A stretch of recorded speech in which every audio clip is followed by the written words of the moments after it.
He can work with secrets. And I knew that if I didn't tell Bob, there would be a wedge in the intimacy that we had. Even if it took 10 years to destroy our marriage, that eventually that would destroy us. Right. You appropriately call it the bomb. Oh, Yeah. When did it drop, Bob? yes. It was, you know, at work one day, and she came and we were together, and she just was at my feet weeping and crying, and she began to confess to the sin of adultery. And I thought, well, you know, let's interrogate a little bit here, because she really doesn't know what she's talking about using that word. You know, truly it hadn't become something physical. And sorry. That still has to be one of the most painful moments of your life, I'm sure. It's been It's a memory. years now, but Yeah. But every time that we share our story, I ask the Lord to help me with the emotion, because I want it. I want to remember the pain. I want to remember the grief, the sorrow. I want to remember that, because today there are so many people living where I was.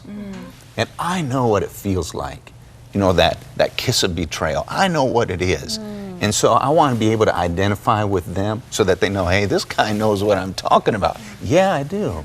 And so as she confessed, I said, well, I didn't know what to do with it. Do I, you know, slam doors, kick walls, you know, punch holes? You know, what do I do? But the first thing that came to my mind was to leave. I knew that I could get in my car, drive away, and be gone, and that she would be exposed. She would be discovered.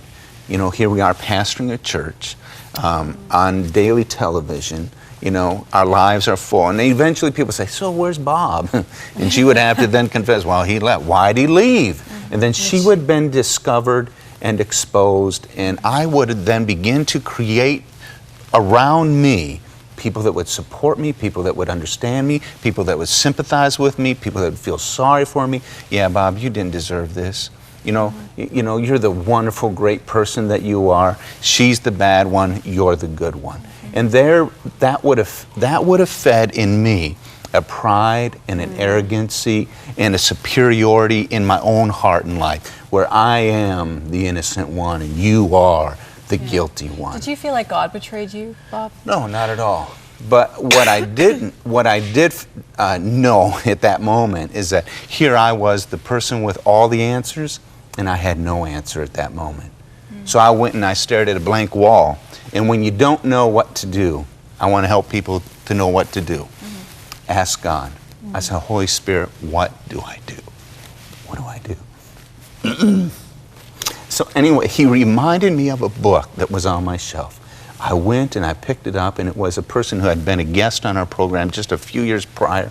I gave them a call, and I couldn't believe it. They were out for lunch. You know, here I am in a crisis, and they could go out for lunch? Why? What's the deal? So after a little bit, they called back, and the rescue began. That evening, we sat together staring at a speakerphone waiting for the call. Our children didn't know, her parents didn't know, nobody knew, just the two of us. And that night, a pastor began to speak truth into our lives. And I'm like, okay, I have to trust you. You didn't really initially, though. You thought I he was didn't nuts. agree. Yeah, I thought the guy was crazy, you know. And I'm like, okay, you've been doing this for a lot longer. I don't know what to do. I'm going to trust you that you do. And so I just began to take the words that he said, and I'd say, okay, we'll work on that. We'll work on that. But let me ask you this question: what do I do tonight? What do I do tonight? Do I sleep on the couch? Do I get a hotel? You know, do I go somewhere? What do I do tonight? And he says, you get right back into that bed tonight. You will not spend one night apart from each other. He says, we will not participate with the spirit of divorce. Wow. So that night, we slept together. We didn't cuddle. None of that. None of that. You were clinging to the edge, right? I clung to the edge of the bed that night, and I stared out into the darkest night of my life because I thought it was all done, finished. Any dream, any hope, any future.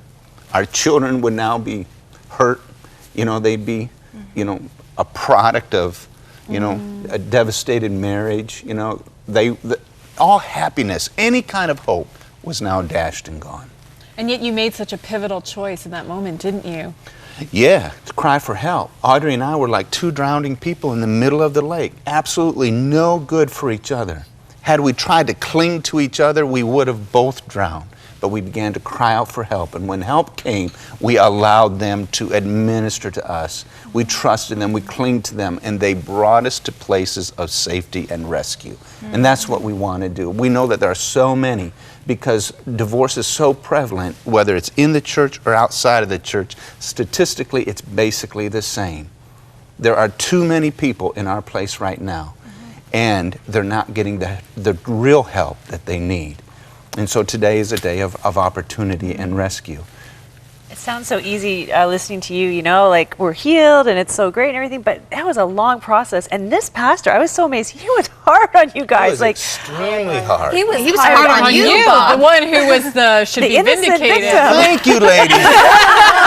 Finally, somebody's showing some sympathy for me. Wow, where were you 5 years ago? Not what you needed at the time. You know, I had many voices that I could have listened to that would have sympathized with me. And in fact, one day I had a drive with one pastor, and he said to me, he says, Bob, you're going to have to resolve within yourself that your marriage will never be the perfect 10 that it could have been.